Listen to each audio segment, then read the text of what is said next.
at the Philadelphia Veterans Administration Hospital in Pennsylvania, USA. She earned her medical degree from Johns Hopkins University School of Medicine in Baltimore, Maryland. She completed a residency in internal medicine at Northwestern Memorial Hospital in Chicago, Illinois, and a dermatology residency and immunodermatology fellowship at New York University School of Medicine. She joined the faculty at the University of Pennsylvania in 1989 and has developed an internationally recognized program in autoimmune skin diseases. She is a co-founder of the Rheumatologic Dermatology Society and past president of the group. She is co-founder of the Medical Dermatology Society and a recipient of their Lifetime Achievement Award. She initiated the combined internal medicine dermatology residency program in the USA, which has successfully trained prominent leaders in complex medical dermatology. She has a longstanding interest in clinical and translational research pertaining to cutaneous lupus erythematosus, with a focus on improving the treatment and outcomes. She has developed and validated disease severity tools now used in many international trials in lupus erythematosus, with a goal to advancing evidence for current and new therapeutics targeting these diseases.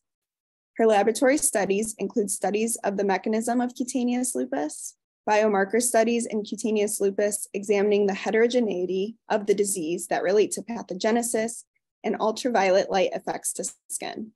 Her work has been funded by the Dermatology Foundation, NIH, the VA, the DoD, numerous autoimmune disease foundations, and industry. So now please welcome Dr. Werth. Well, thank you very much. And it's great to be here talking about one of my favorite topics, which is cutaneous lupus. And let me put this on presenter mode. There we go. Okay, so I'm going to talk, well, first off, I do have conflicts, which I think is a great thing, because maybe we'll get some new therapies. There's none been approved in the last 60 plus years. And I was involved with developing the CLASI, which is a disease severity tool that's now being used in many trials. So I'm going to talk at first about some of the clinical aspects of heterogeneity. And I think, are pretty familiar with this classification system with chronic cutaneous lupus, subacute cutaneous lupus, and acute cutaneous lupus. And the idea that there's discoid lupus, lupus paniculitis, and tumideli, that's all in chronic cutaneous lupus.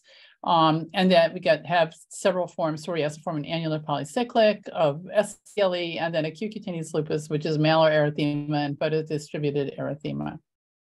So this shows you some of the clinical heterogeneity, and with discoid lupus, you have usually, can be quite red lesions with scale, but can resolve with really dyspigmentation and atrophy. You can see depression here. This is more the SCLE, psoriasiform variant, and annular polycyclic, and then of course acute LE. So we have a changing target for defining or classifying SLE, and this is looking at the skin criteria, which are now scored as non-scarring alopecia, oral ulcers, SCLE or DLE, and acute LE. And as you can see, acute LE gets the most a score of 6. And these are the different categories that are now in these new EULAR ACR 2019 criteria.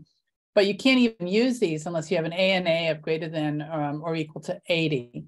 So that's really the defining point up here before you can get to using the scale. And then you have to get to a score of 10. So if you have acute LE, you need 4 more points, but you can only get points from one of these subgroups within each category. So usually it's going to be the highest one.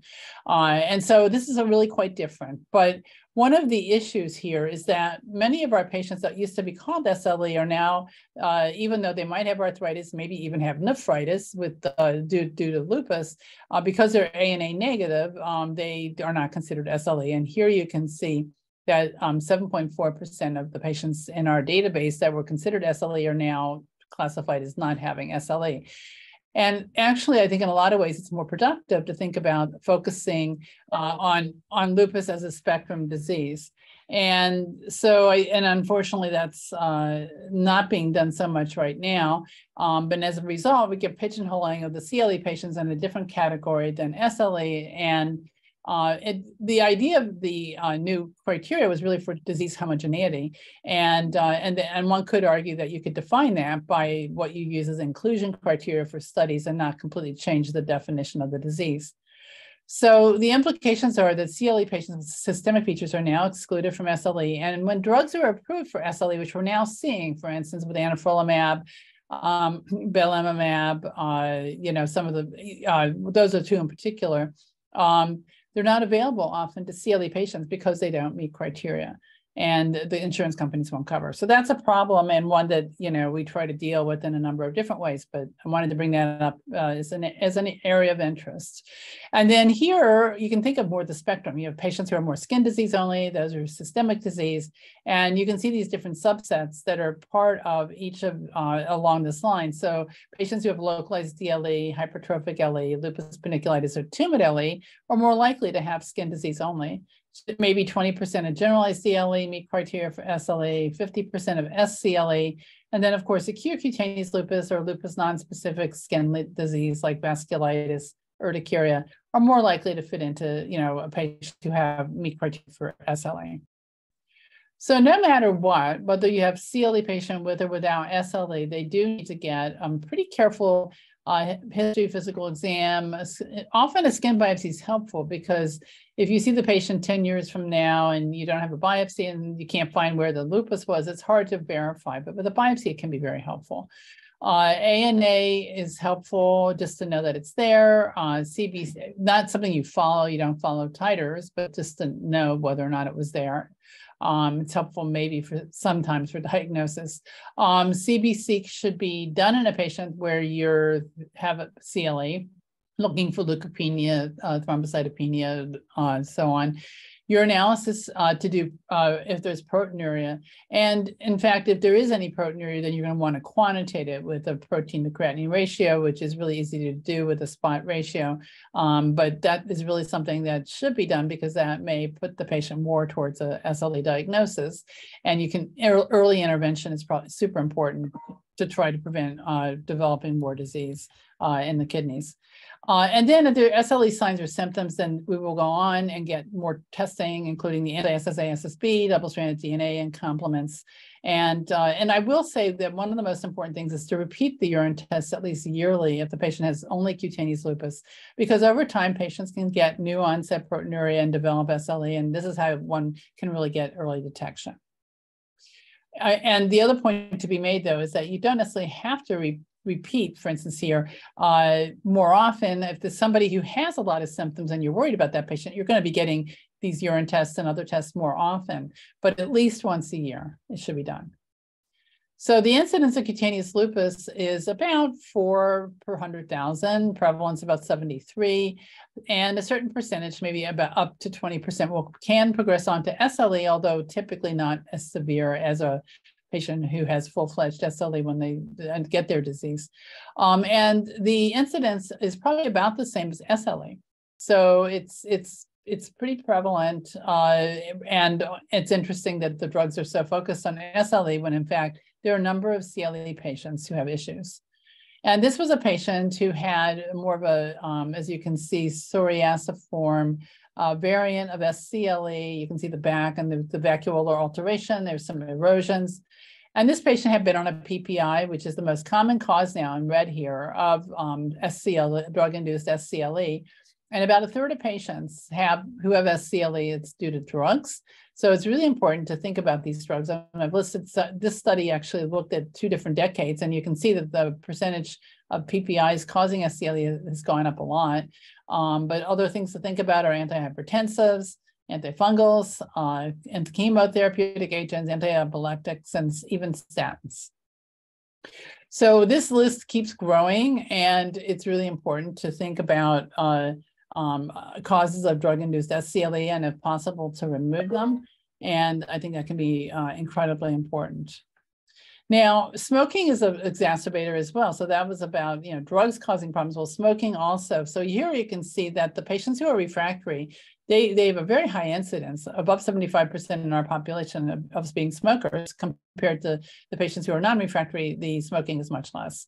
And so I use graphs like this to try to convince my patients to stop smoking, and I've actually been somewhat successful lately. And we know that the patients who smoke actually tend to have higher CLASI scores, which is CLASI is the activity score that we developed and validated, which showed that, basically with smokers, they're higher scores compared to non-smokers.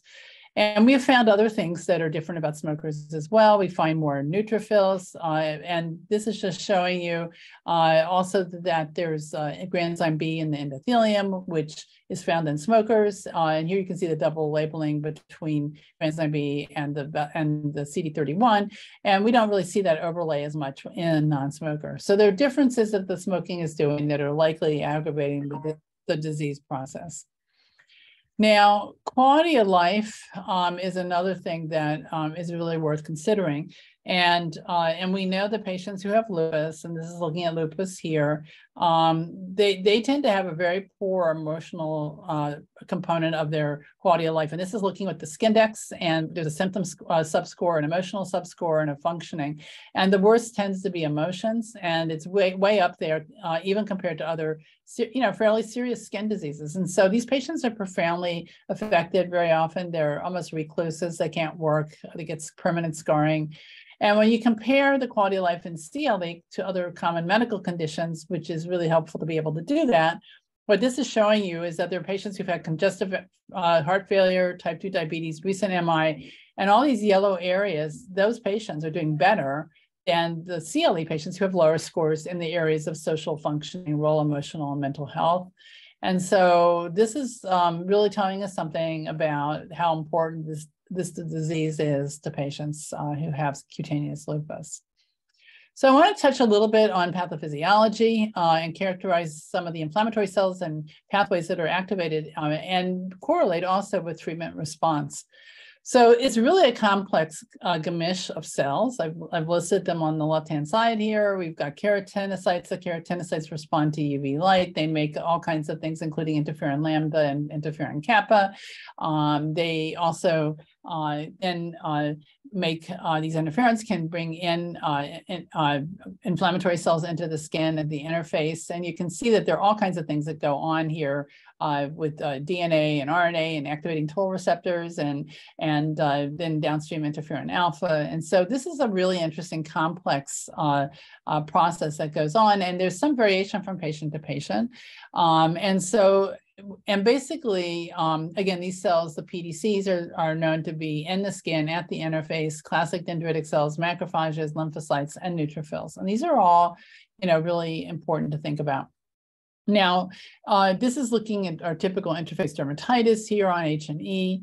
And when you look in this area, you can see that there are plasmacytoid dendritic cells that are BDCA2 positive in this area, also around vessels. And if you look for type 1 interferon upregulated proteins like MIX-A, also you can see receptors and chemokines that are in the skin. They're labeled here in purple, and here you can see it as well. In red here, the CXCL10, CXCL9, they're chemokines that bring in inflammatory cells to this area of the interface. And a lot of them seem to be, again, interferon upregulated proteins. So there's a lot of heterogeneity also within lupus, but not just about clinical subtypes, because there's also, if you group based on molecular subtyping of CLE, this is just showing you from the Michigan group, a CLE group here, group 1, group 2, and they basically looked at those who had DLE in orange and SCLE in blue. And what you can see is that about equal numbers have both DLE or SCLE within group 1 as in group 2. And so this heterogeneity doesn't really account for some of the differences that are being seen with these clinical subtypes.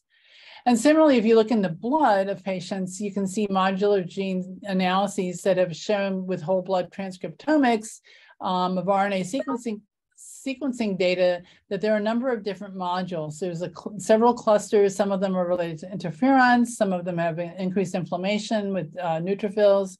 cell death, apoptosis, and then others are associated with T cell module scores. And so again, emphasizing that they're not all the same. These patients have different clusters, and likely this accounts for some of the variations that we see in terms of response to therapy and also potentially clinical presentations. So I'm going to talk a little bit about inflammatory cells and pathways that are activated in the skin. And first to say, we were initially really interested in the fact that, you know, a little over half of patients will respond to hydroxychloroquine. And so this is an important drug, but it doesn't work for everybody. And so one of the questions might be, well, why is that? And then also when we added quinacrine to hydroxychloroquine, we know that in a very small study that about 2/3 of the patients who did not respond to hydroxychloroquine responded to the addition of quinacrine to hydroxychloroquine. Again, suggesting that there was something different about these patients in terms of what would work for them. So this is looking at levels of pDCs and lupus skin. So on the left are the hydroxychloroquine responders, and on the right are the hydroxychloroquine quinacrine responders. And what this is showing you is relatively equal numbers of these pDCs in the skin, no matter which drug they responded to. But it was a little bit different with myeloid DCs. Here we could see many more myeloid dendritic cells in the skin for those who needed quinacrine to respond as opposed to those who responded to hydroxychloroquine. And you can see there was a difference between these. And so it really implies that maybe there's a different cell type that could be important in the patients who require additional therapy. So understanding this kind of approach is going to be important as new therapies are being derived and trying to understand which cells to target. We also looked at neutrophils, and here you can see that it really didn't matter. So we had hydroxychloroquine responders again on the left and hydroxychloroquine on the right, and there was no difference in either MPO labeling of cells or MAC387, all of which will label neutrophils between the different responders. So neutrophils did not appear to differentiate in the way that the myeloid DCs did. So in addition, what we found was that the patients who responded to quinacrine tended to have more of a TNF signature in their skin relative to hydroxychloroquine responders. And the inverse was true in terms of the interferon signature. So those who responded to hydroxychloroquine had genes that were upregulated by type 1 interferons, such as LY6E, OAS1, and so on. And you can appreciate in all of these, with each of these specific genes, that the interferon levels were, there was more expression in those who responded to hydroxychloroquine than those who responded to hydroxychloroquine quinacrine. So again, this suggests a different mechanism and pathway that may account for some of these differences. So we were interested in understanding some of the differences between hydroxychloroquine and their effects on stimulated PBMCs. And so we took Toll-9 induced interferon PBMCs and looked at interferon alpha production. And this was in cell culture, and we looked at the supernatant. And what you can see here is that you stimulate with a Toll-9 agonist, CpGs, and you get a lot of interferon alpha. And with hydroxychloroquine, that goes down, so it blocks secretion of interferon alpha, as does quinacrine in the combination. If you look at Toll-4, it's a little bit different. So, and we looked at Toll-4 by stimulating with LPS, and you can see that, you know, there was an increase in TNF secretion with LPS. And what happened here was that hydroxychloroquine did nothing to the amount of TNF produced. Quinacrine pretty much had a pretty profound effect in each case. And there wasn't really any difference when you had the combination. And so it did appear that, at least in Toll-4 stimulated PBMCs, that potentially quinacrine plays some kind of an important role, possibly through a different toll receptor. We looked at those patients that were non-responders, so they did not respond to either hydroxychloroquine or hydroxychloroquine quinacrine. And here you can appreciate that there were slightly fewer pDCs in the non-responders, and there were also fewer myeloid DCs. So there's, again, differences between these different groups of patients. And this is something that we're studying in an ongoing kind of way. We wanted to look again at the other cell types. This is, again, the pDCs and pDCs, the myeloid DCs and pDCs here in C and D. But here we looked at CD69 T cells. And here you can see that there's a little bit of an increase in non-responders here. Autoreactive T cells, there was no difference. Neutrophils, there was no difference, and macrophages, there really was no difference. So we're seeing, some things that are different and some things that are not between these different subsets of responding patients. When you look at the interferon signature and TNF, what this is showing you is that, again, the non-responders tended to have not as much of the type 1 interferon upregulated genes. It was kind of down even lower than hydroxychloroquine, quinaquine in this case here. And that with TNF, they were more like the hydroxychloroquine, quinaquine patients in terms of increased TNF. So again, differences that are worth continuing to explore. So we went on and did imaging mass cytometry on lupus biopsies, and this is a way of being able to actually look with like 39 different metal halide labeled antibodies at the same time in the same section. And you can see how, which cells are there, what pathways are upregulated, and which cells are co-localizing. So we developed a couple of pathways.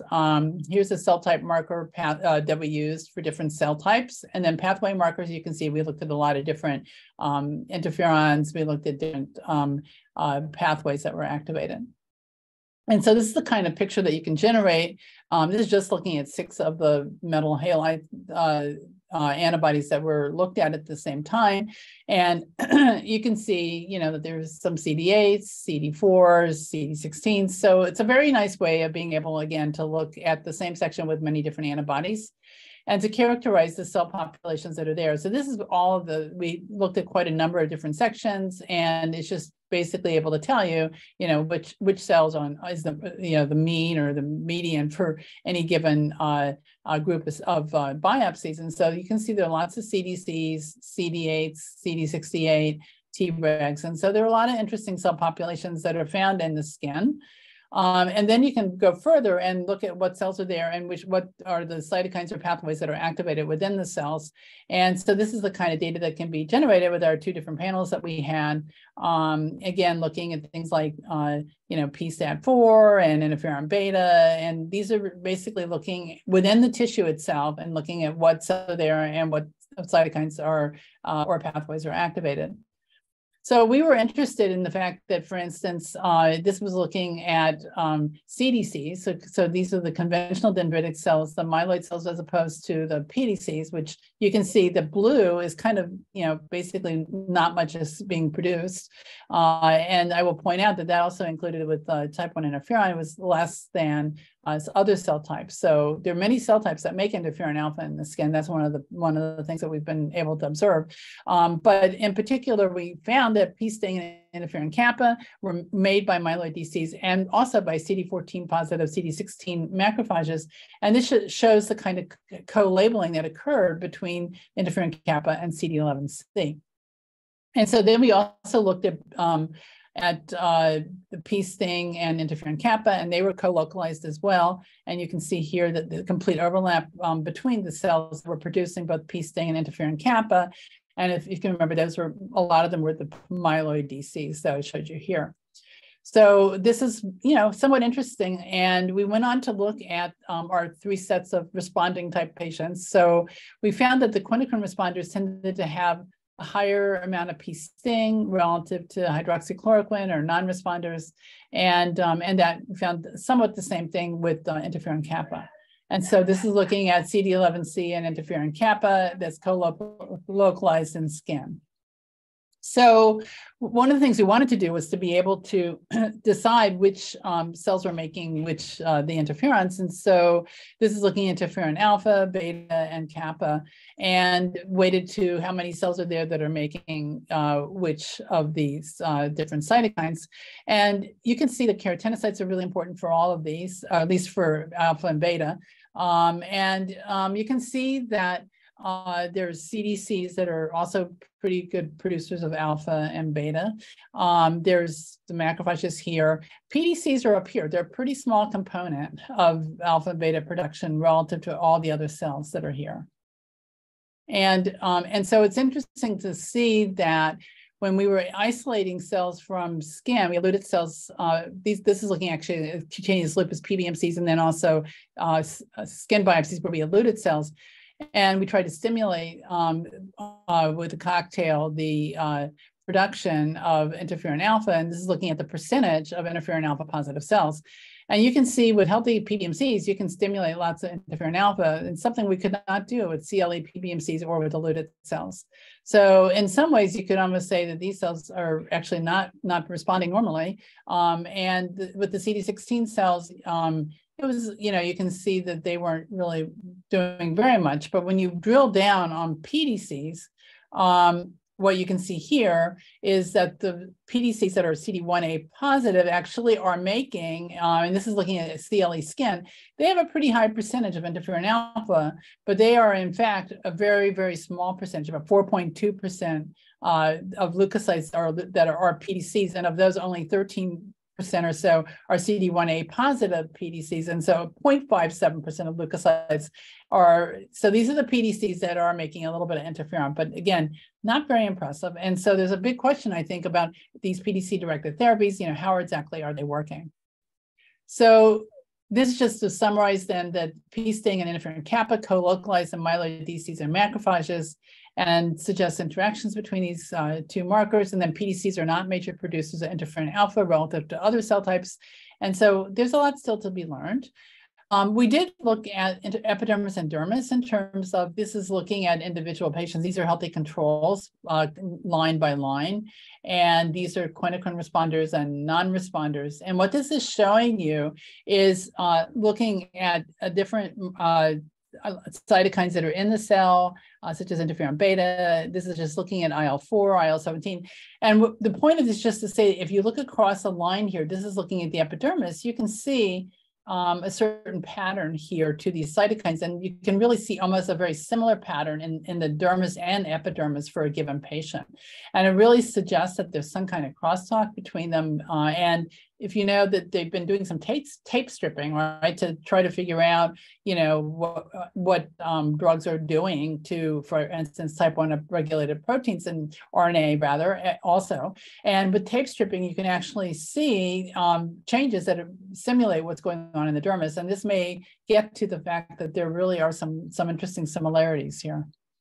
So translational insights from trials I want to get to now, more the clinical implications of what we're learning.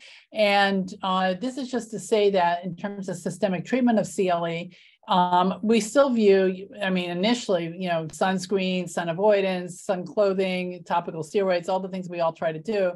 But by the time they have extensive lesions or they're scarring or they have alopecia, then often we're going to be reaching for hydroxychloroquine first line. And the dose is now less than 5 mg per kilo per day. And if that doesn't work after a few months, then we'll switch to chloroquine less than 2.3 mg per kilo per day. And then if you can get quinacrine, you can add it to either hydroxychloroquine or to chloroquine, but you can't use hydroxychloroquine and chloroquine together because of additive eye toxicity.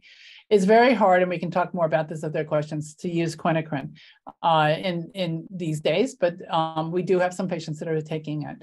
And then if this doesn't work, or if they really have severe disease, or they have other organs that are involved that require use of other drugs, then we usually are using immunosuppressives. And for skin, the ones that work the best are methotrexate and mycophenolate. And so those are ones that we really recommend a lot.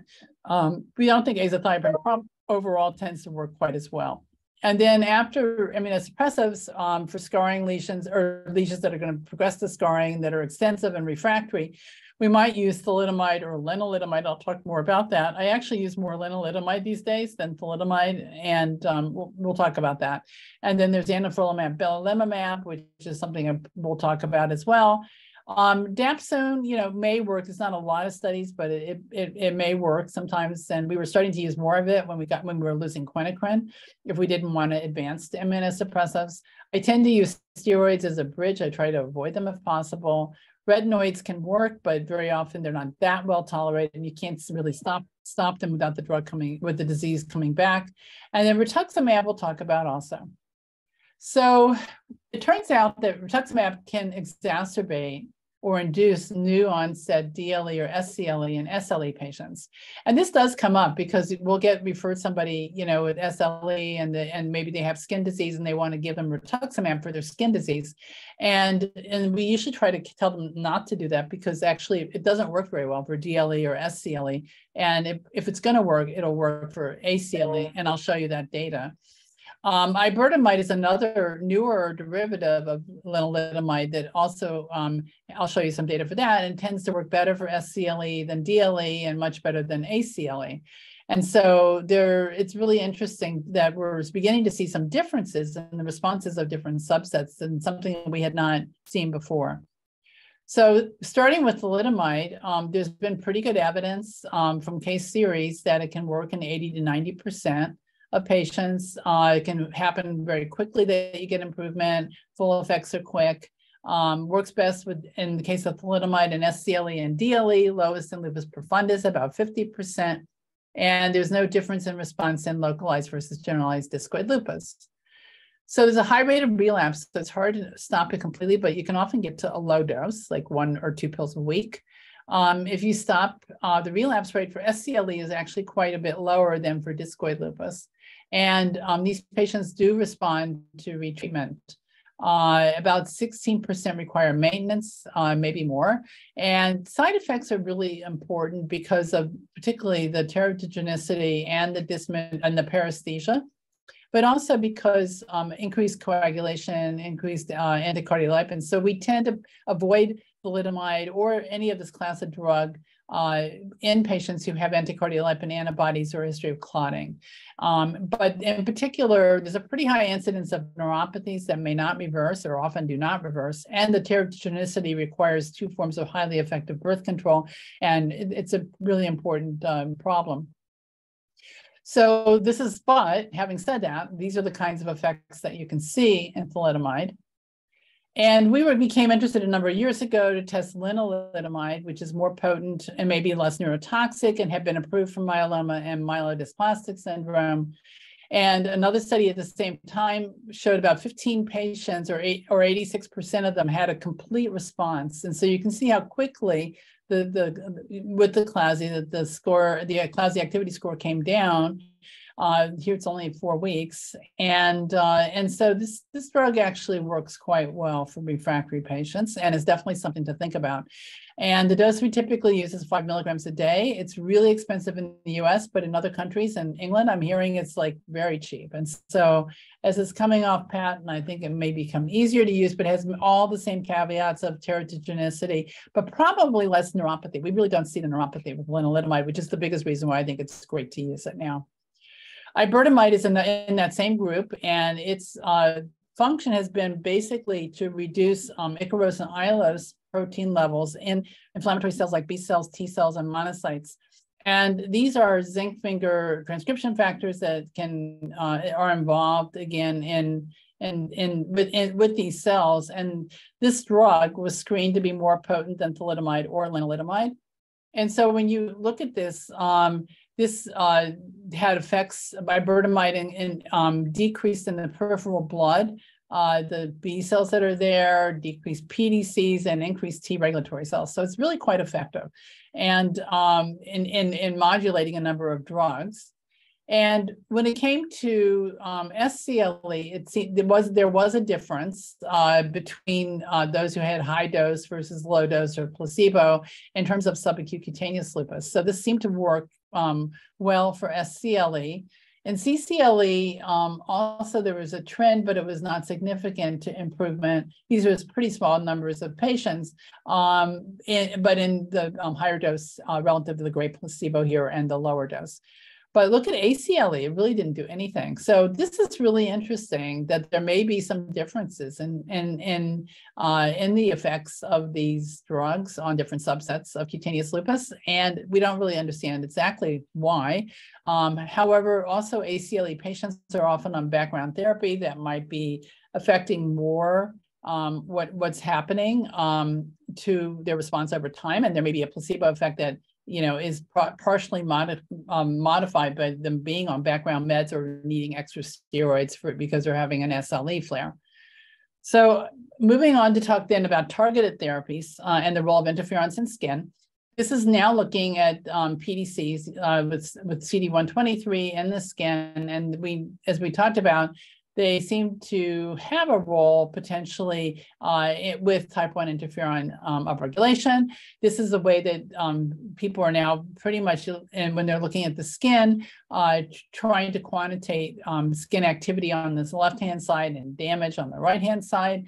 And the activity is measured as erythema or scale hypertrophy. And you can see there are 13 different body surface areas that are looked at for the worst areas of erythema, the worst areas of scale or hypertrophy, and they're graded accordingly. And then here, this is mucous membrane and alopecia in the scalp.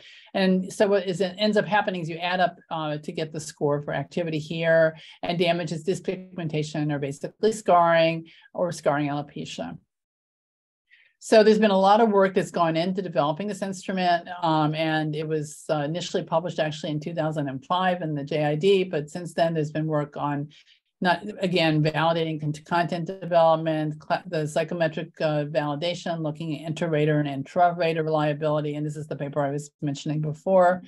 The actually extended validation to rheumatology and pediatric derma and pediatric rheum, a lot of psychometric validation, looking at quality of life correlations and ability to detect change, as well as determining meaningful response. So this has been about 15 years of validation work to get to this point.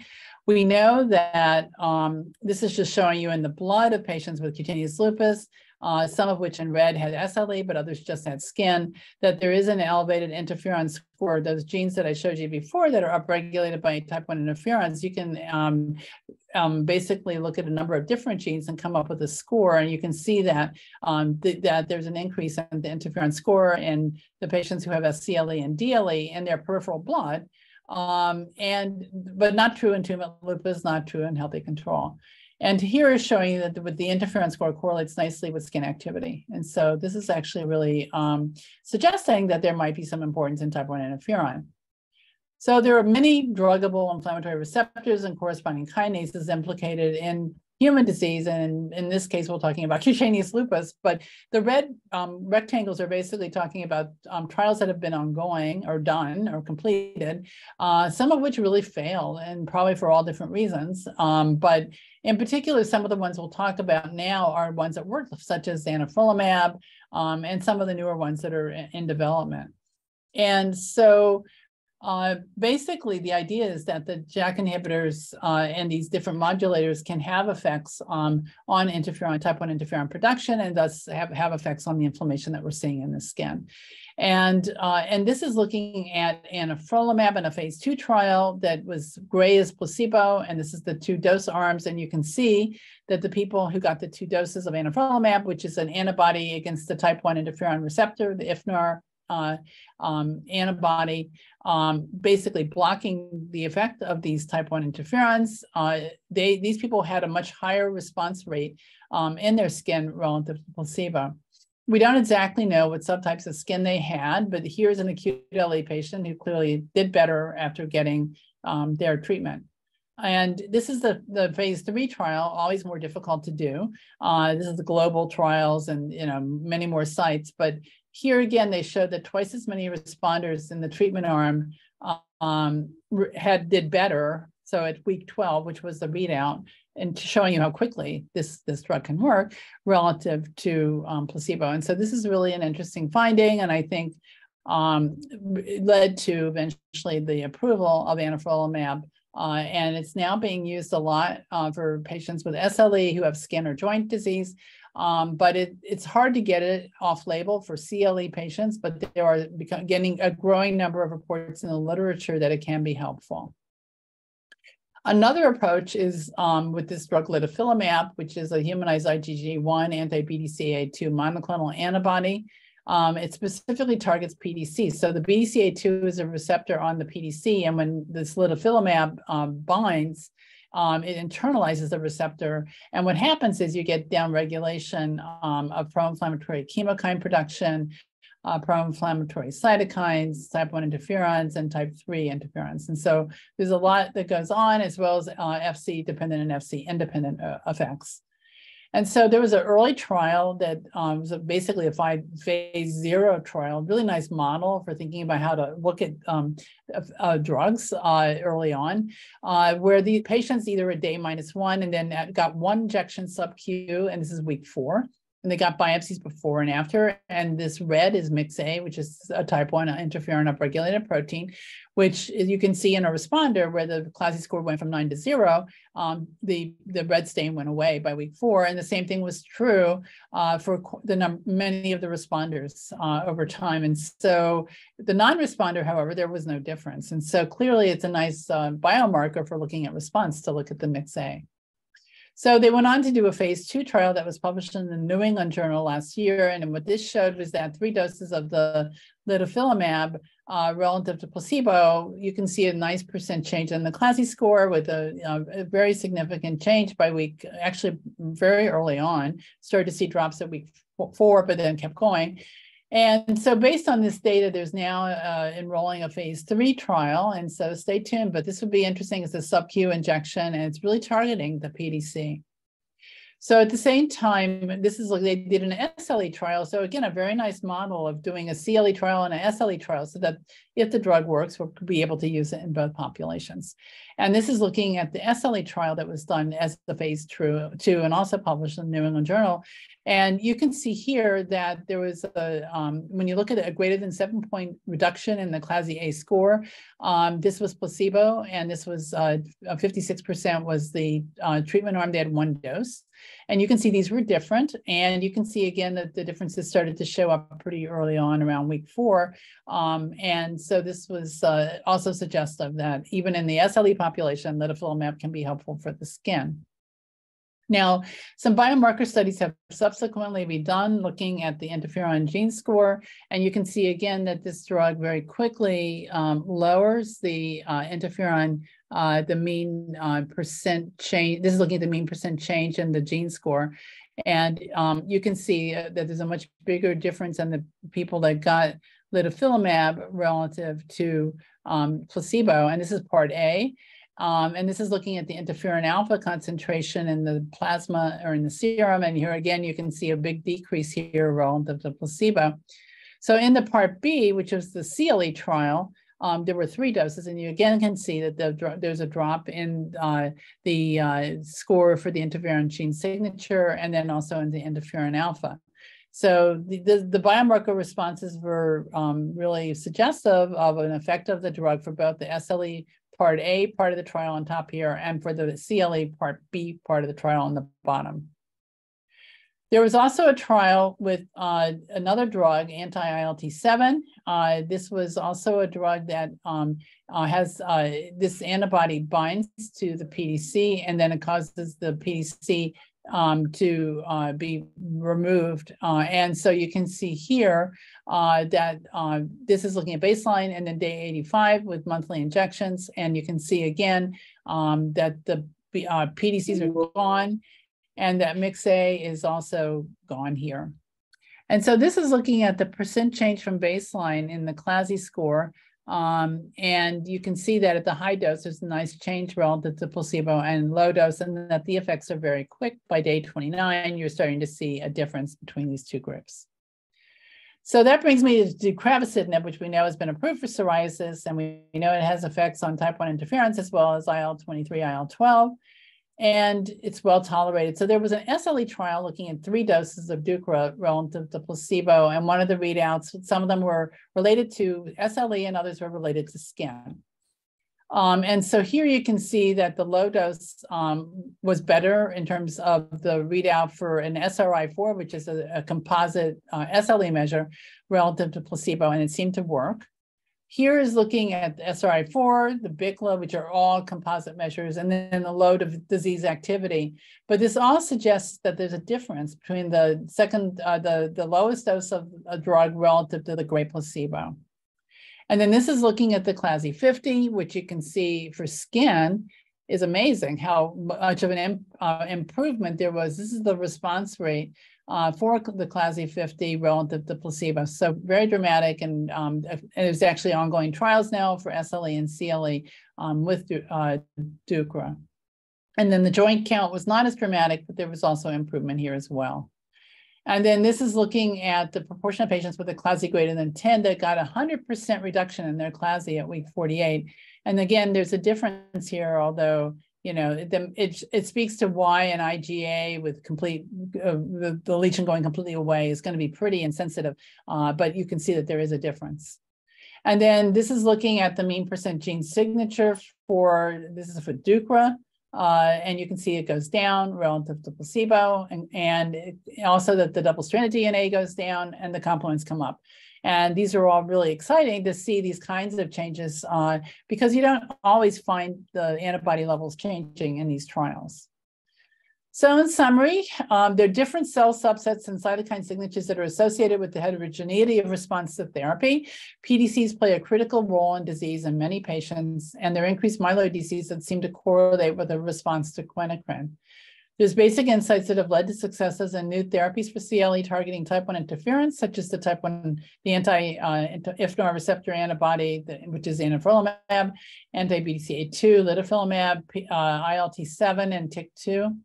And there's a need for continued translational studies to better understand the pathogenesis of disease heterogeneity. And I want to acknowledge the people that have done a lot of this work as well as my funding sources. And with that, I think we'll stop and entertain some questions. Thank you, Dr. Werth.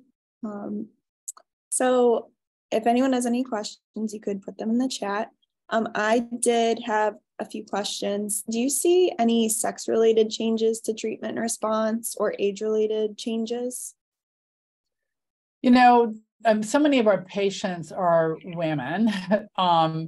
I think that we definitely have not particularly looked at that. It's an interesting idea. And age-related, I don't think, again, we haven't really looked. I mean, we know that SCLE patients tend to be older because of the drug-induced aspects, I think, partly. But, you know, there's not, you know, I haven't, you know, I have to say clinically, I can't say I've seen a difference. And I don't know that I've seen any studies that have looked at that. Okay. We have a question. I was wondering if you looked at the subtype of interferon alpha expressed by the keratinocytes. And let's see, I might have missed it, but was there an interferon beta secretion in keratinocytes as well? And was it compared to interferon alpha? So I did show that one slide that showed that there was interferon, and I can maybe go back to it if you want. Let's see if I can find it. Let's see. I might have closed it.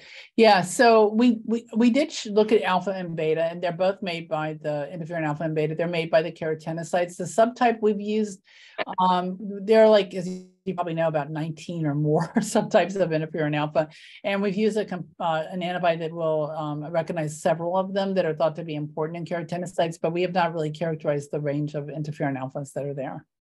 But there's both there.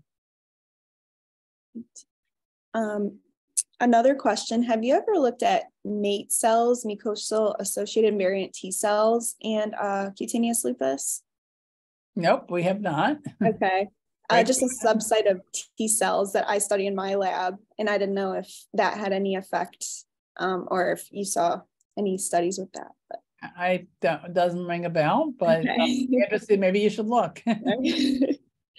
And then another question by the audience, what could explain that deucravacitinib 4 milligram dose shows worse CLASI score or join 50 than the 3 milligrams? Yeah, I mean, it's interesting with the biologics, very often it seems to be an inverse, you know, kind of correlation. And I guess the way to think about it is that every time you modify you know, one pathway, it's also having effects on other pathways, and it doesn't always, you know, we think about with always having a dose response. It doesn't seem to pan out that way a lot of times in these lupus trials. Very often, it's not a dose response. Okay, from Dr. Richmond. I find it fascinating that the myeloid population really predicts QC response. Any insights into toll-like receptor usage in this population that could explain the mechanism? So, I mean, that's part of why we were looking at the clinical response in vivo, I think, or rather in vitro with the PBMCs. I do know, it is known that quinaquine has effects on the STING pathway. Excuse me, that's not a toll receptor pathway, but we do know STING is activated as well. And so there are questions about whether it's having effects through toll 8 versus toll 4 versus STING, or some combination. I don't think it's totally worked out which pathway is most important for these cells, but they're clearly different than the pDCs. Dr. Damsky asked, curious about deucravacitinib, anifrolumab, and litifilimab. Can you speculate on advantages to each strategy in different clinical settings? Well, right now anifrolumab is available, so it's getting used a lot. And I have to say, because I can't use it in my CLE patients, that I'm basically getting to see all the problems and none of the benefit. But if you look in the literature and you talk to people that are using it, a lot of patients are very rapidly getting better. However, it's really blocking a lot of the type 1 interference, and it's a pretty broad effect. And I think it remains to be seen what the safety profile will be relative to more targeted therapies, such as, those that are targeting pDCs and deucra. So, I mean, we already know sort of about the safety profile for deucravacitinib from the psoriasis trials. And so I think it's going to require really careful, large use trials to really be able to define what will work. I think a lot of patients prefer taking pills to taking injections, but, if you have to take a pill once or twice a day relative to an injection, once a month, I mean, it starts, there's going to be a lot of idiosyncrasies in terms of the patients and what they want to do after we understand more about how effective they are and how to target.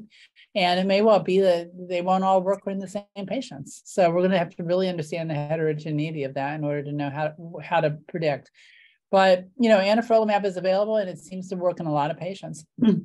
I've seen some pretty interesting things. Like I had one patient who had CLE, and all of a sudden, she was getting worse, and I scraped her, and she was markedly KOH positive from head to toe. Excuse me. And I treated her orally with an antifungal, but I couldn't stop it because every time we stopped it, it came back. So I'm starting to see, a lot of interesting things that I think we have to start to really, put together and observe and report. Thank you. I think those are all the questions, but thank you so much for your talk today. We learned a lot of great data. Yeah. Thank you very much. Glad to join. Thank you, everyone. Bye-bye.